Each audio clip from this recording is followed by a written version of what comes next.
Baik, bismillahirrahmanirrahim. Assalamualaikum warahmatullahi wabarakatuh. Waalaikumsalam warahmatullahi wabarakatuh. Oke, makasih nih teman-teman sekalian. Alhamdulillah hari ini kami bisa ngumpul nih bersama tim surveillance epidemiologi Kabupaten Garut pasca pelatihan surveillance epidemiologi online ya. FETP ya, FETP. Ini yang belakang Pak Haji Bambang. Nah, ini lanjut Kang Sarif ya dari Puskesmas Cipanas. Lanjut nih dari Malangbong Kang Roni. Maskot ya, luar biasa. Terus ada Bu Teli. Kalau Bu Teli masih belum selesai intermediate ya, koordinator kabupaten. Belum lahiran. Terus dari RSU lengkap tim kita nih. RSU Bu Imas. Terus Pak Hasan dari dari Puskesmas Pembangunan. Ini keren, alhamdulillah. Jadi kita hari ini ngumpul di resto apa nih? Antara di Jati. Antapura Jati. Dan kita tadi ngobrol banyak tentang pengalaman teman-teman ketika mengikuti frontline. Dan ada hal yang menarik tadi ketika ngobrol yang mungkin nanti bisa dibagi nih Pak Hasan. Iya benar. Jadi saya membayangkan jadi memang ada situasi ya Bapak Ibu ya teman-teman sekalian. Jadi ada situasi bahwa dianggap bahwa surveillance epidemiologi ini sesuatu hal yang memang tidak muncul, tidak seksi, kira-kira begitu ya. Padahal sesungguhnya memang sangat dibutuhkan di puskesmas, di paskes itu ya. Bagaimana memahami apa itu atau mengidentifikasi, mengamati penyakit. Nah terkait dengan itu juga ini ada ingin dibagi oleh teman-teman yang pasca pelatihan. Pak Hasan gimana nih? Apa yang dibayangkan setelah pelatihan kemarin itu? Alhamdulillah setelah mengikuti pelatihan banyak ilmu yang didapat.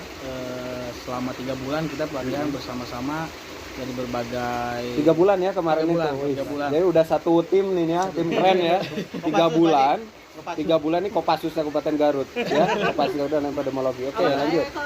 Selama 3 bulan kita pelatihan di Ciloto. Kebetulan Jawa Barat ini masuk ke angkatan pertama untuk pelatihan frontline ini. Pelatihan frontline ini lumayan.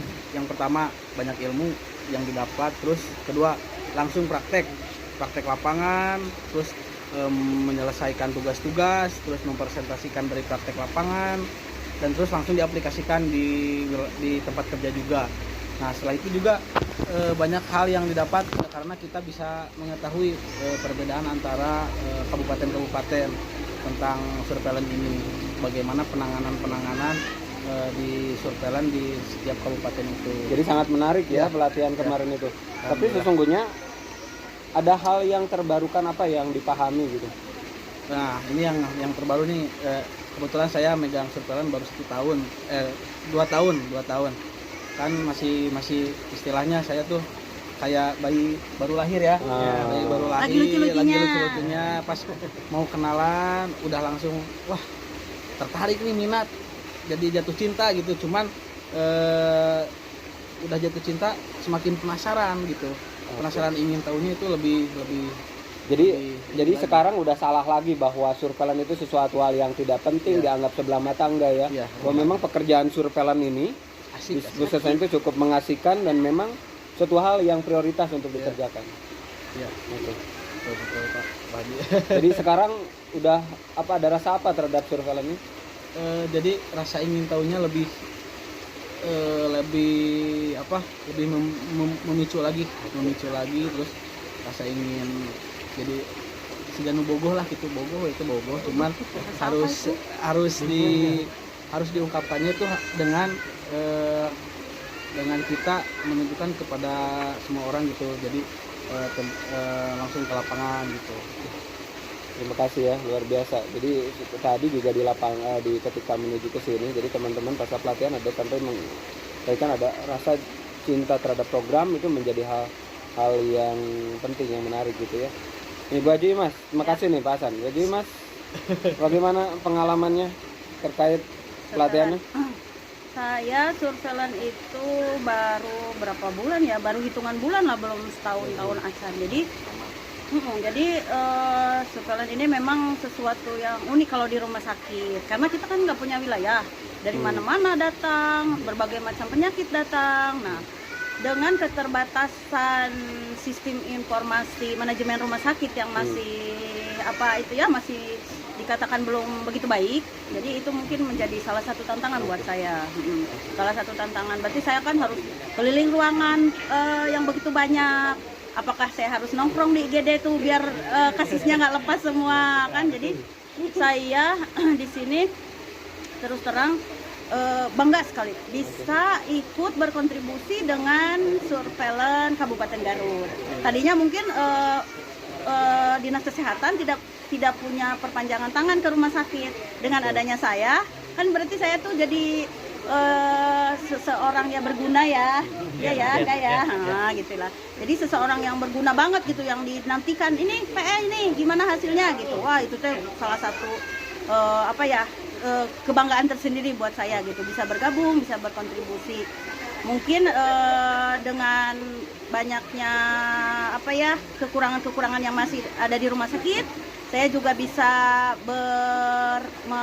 kasih masukan ke manajemen. Oh ini nih surveillance yang bagus di rumah sakit harus gini, yang sesuai dengan standar harus gini. Ya mereka kan tidak tahu kalau saya nggak pelatihan. Dengan adanya pelatihan ini otomatis mudah-mudahan bisa mempunyai surveillance yang handal, mempunyai data yang baik yang bisa disampaikan dengan baik juga, bisa dipertanggungjawabkan, dan yang lebih penting yaitu bisa memutus mata rantai. Jadi ikutan memutus mata rantai gitu aja kan. Luar biasa.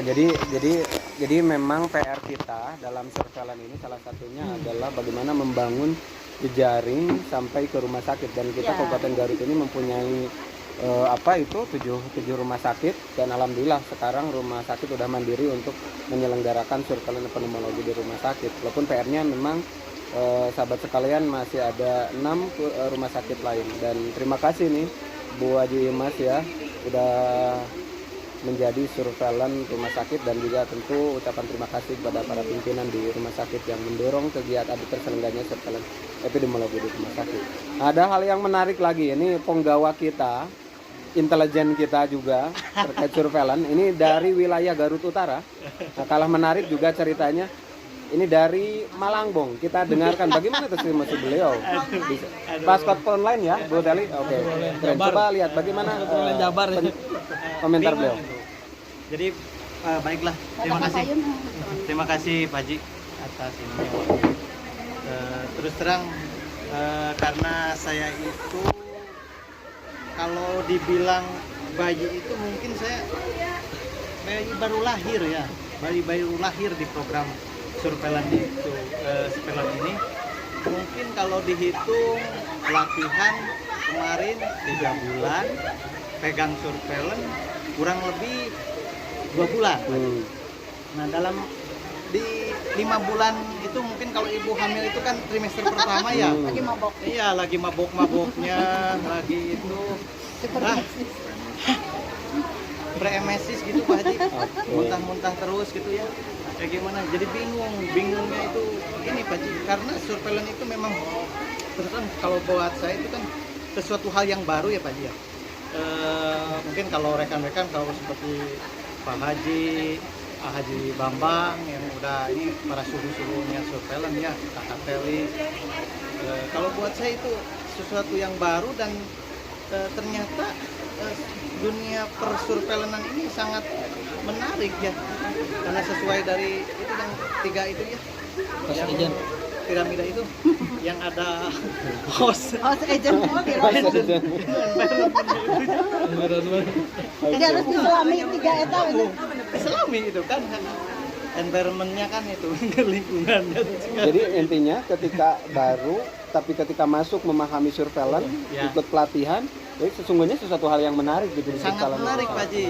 Terus terang, ini penting dilakukan di puskesmas. Nah iya, cuman bingungnya itu seperti kita lagi ini mau lagi pacaran Pak Haji.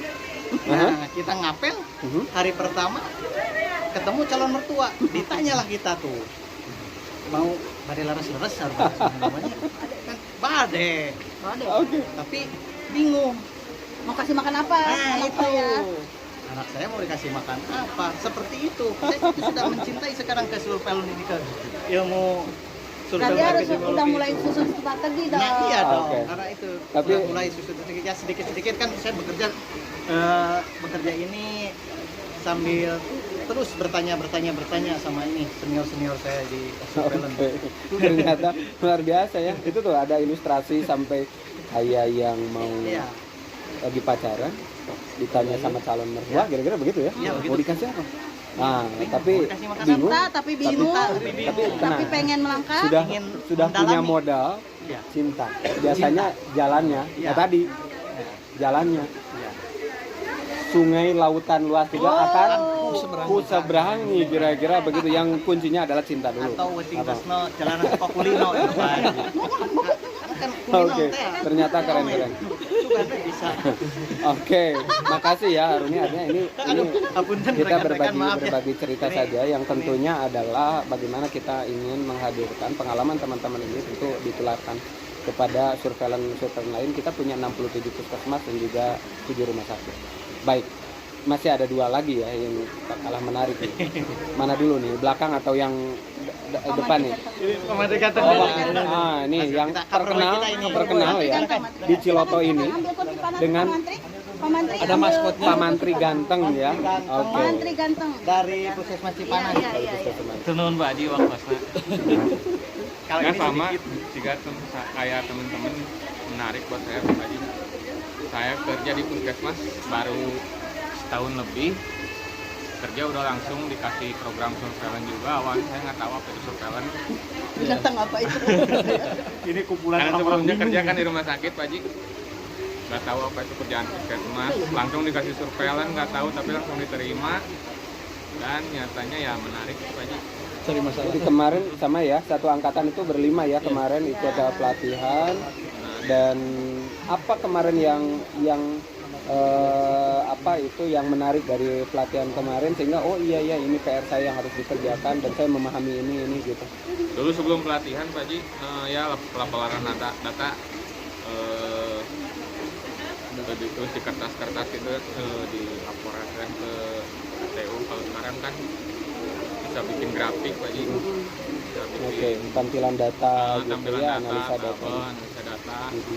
bisa lebih diperluas lagi per jenis kelamin, kalau pelaporan per umur, per desa, per riwayat apa gitu. Kalau yang sebelum pelatihan memang belum belum kuat dipelajari, kita nggak Belum kuat paham belajar, gitu ya, kan. belum Oke, tapi setelah pelatihan jadi akhirnya kita lebih terarah lagi ya. lebih terarah tentang pelaporan.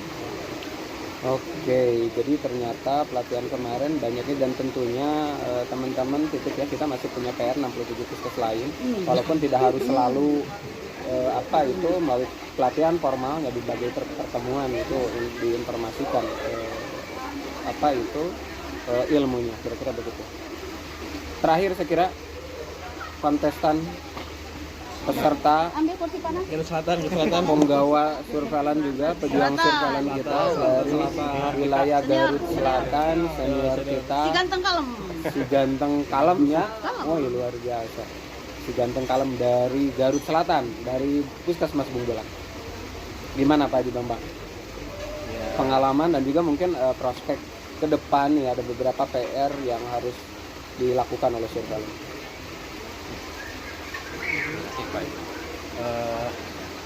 Apa ya, mungkin tadi semua sudah dibahas sama teman-teman kan, dari mulai pelatihan dan terus yang didapatkan dalam pelatihan mungkin tadi semua sudah dibahas. Mungkin menyimpulkan saja, saya di surveillance itu sudah lama. Dulu waktu Pak Kasih di puskesmas mungkin ya, di puskesmas Sindang Ratu Pak Kasih. Nah, mungkin dari situ saya di surveillance ya mungkin 16 tahun.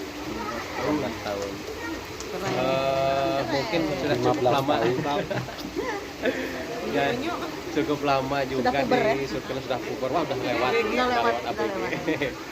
Ya udah lama. mungkin di situ dari dulu sampai sebelum pelatihan kemarin, saya sendiri di surveillance ternyata masih banyak kekurangannya, masih banyak banget gitu ya.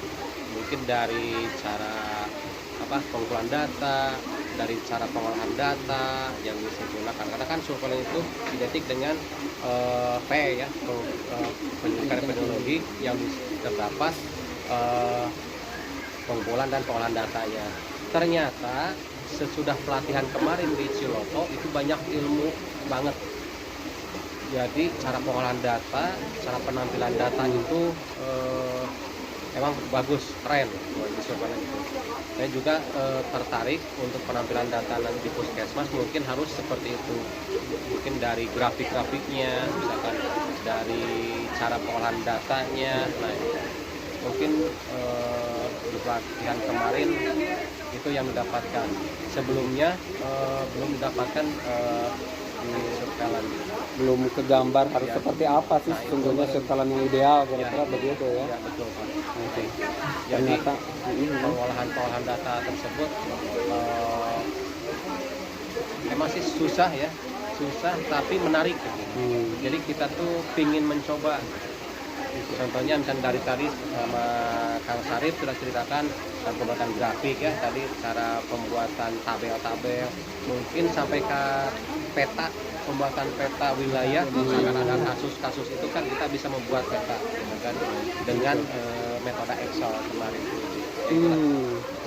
Jadi dengan metode Excel bisa bikin peta itu ya. Ada. Tapi Kita tagih janjinya Bu Teli ya. tapi kalau Ini yang dari kemarin 5 nih, dari 5. tapi dicoba Nanti kemarin kita kan yang di tabel itu nggak support Harus support terbaru. HP laptopnya. Laptopnya Kebetulan yang kemarin yang support itu cuma laptop saya. luar biasa. Tapi ini jangan-jangan sinyal Ya pengaruh juga. sinyal minta laptop ini. Sepertinya gitu. Jadi Oke. itu tergantung laptopnya ke itu, spek. ke Google Map-nya. Office tapi office Nanti kita bisa lihatnya, mudah-mudahan nanti bisa dicoba terus ya, karena tadi kalau tidak diulang dipakai gitu seringkali lupa. tapi yang terdapat itu untuk peta di situ teh jadi yang masuk Tapi itu kemarin cuma pernah kabupaten. nyoba ya. Pernah nyoba. Tapi yang masuk cuma kabupaten sama provinsi. Kalau Ada yang beda sama nggak keluar. keluar Oh. bisa Oke, nanti kita lihat ya, mungkin teman-teman juga tetap mencoba ya. Bu Teli, oke, terima kasih Pak Haji Bambang. Bu Teli, nggak apa-apa di sini Pak Haji Bambang. Bu Teli bisa boleh sambil berdiri juga nggak apa-apa. Berdiri. Udah ada yang disampaikan gimana nih? Oke, ada yang disampaikan Bu Teli? Ada. tuh ada. Ada. Teman-teman yang disampaikan terima kasih ya sudah mau melalui proses pelatihan FETP level online. Pasti ini sulit karena memang belum dibagi waktu, lalu juga beban pekerjaan yang memang banyak, apalagi masa pandemi seperti ini. Teman-teman adalah lini terdepan, tetapi mampu melewati semua yang ada penguasaan ilmunya, tugasnya, presentasinya, post-testnya gitu ya. Itu pasti sangat sulit dilalui, pasti juga sangat sangat abot lah, melelahkan. Berdarah-darah. Dan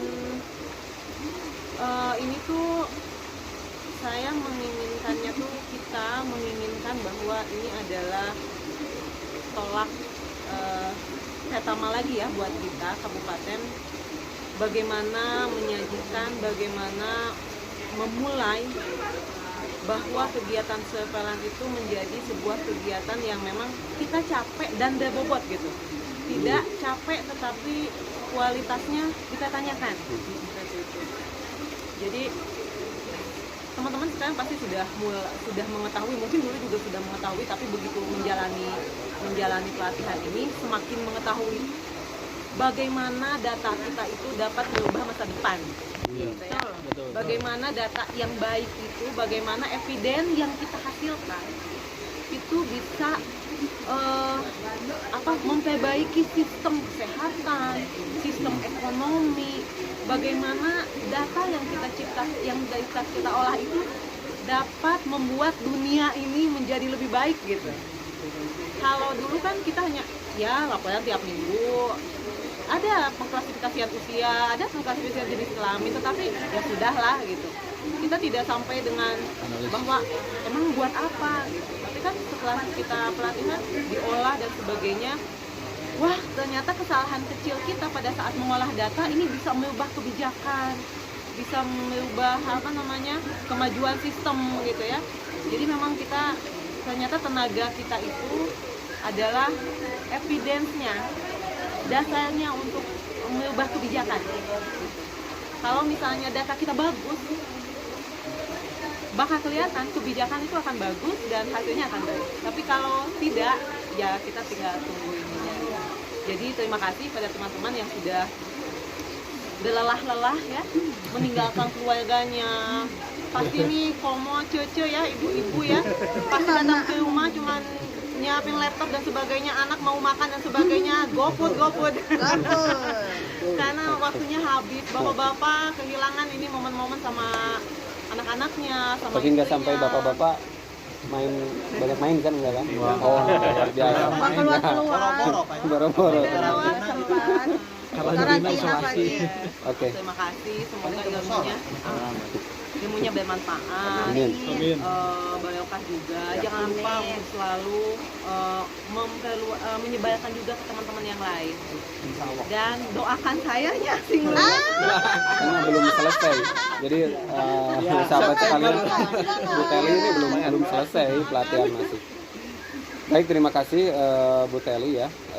Jadi memang sahabat sekalian nih, bahwa surveillance metodologi ini tadi udah kita mendengarkan bersama ya, bahwa memang sesuatu hal yang prioritas, dan tadi teman-teman udah menyampaikan sekarang sudah memiliki makna gitu kan di dalam melakukan kegiatan surveinologi, karena sudah memahami dan memberikan makna sampai menarasikan bahwa kami cinta terhadap surveinologi. Namun begitu bukan berarti bahwa sampai di sini itu selesai, karena baru mulai dan tantangan di depan. Kalau istilah tadi intelijen Roni menyampaikan, tidak, walaupun cinta sudah ada, nah, tidak cukup terbatasannya cinta saja. Harus menyusun strategi. Harus menyusun strategi lagi. Ke depan. Pada depan masih panjang. Apapun yang tadi disampaikan tentunya bisa diimplementasikan di institusinya masing-masing, kira-kira begitu ya, dan juga bisa menularkan, karena ilmu itu kayak api yang ketika semakin ditularkan bukan habis, akan menjadi semakin berkah, kira-kira begitu ya. Baik sahabat sekalian, itu saya kira tadi cerita kita.